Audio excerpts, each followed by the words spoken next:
7 ஆண்டுகள் இடைவெளிக்கு பிறகு தேசிய சேவை பயிற்சி திட்டம் 3.0 இன்று அதிகாரப்பூர்வமாக தொடங்கியது. நாடு முழுவதிலும் இருந்து 130 பேர் தன்னார்வ அடிப்படையில் கலந்து பங்கேற்றுள்ளனர். இங்குள்ள பிரதேச ராணுவத்தில் 515 பட்டாள முகாமில் நடத்தப்படும் இப்பரிச்சார்த்த பயிற்சியில் 18 முதல் 20 வயதுக்குட்பட்ட அவர்கள் பங்கேற்றுள்ளனர்.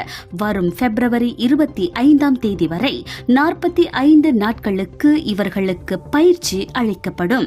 தேசிய சேவைகள் பயிற்சி சட்டத்தின் சட்டம் 628 கீழ் இத்திட்டத்தின் அமலாக்கம் கட்டம் கட்டமாக நடத்தப்படும். இதில் தேசிய பாதுகாப்பு கொள்கை, தற்காப்பு வெள்ளை அறிக்கை, மேலும் அது சார்ந்த கொள்கைகள் இதில் இடம்பெற்றிருக்கும்.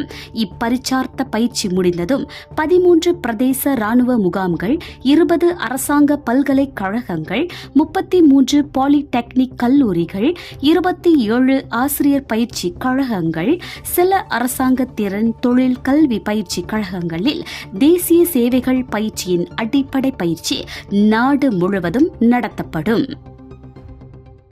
இந்தியர்களின் இதய குரல் மக்களோசை.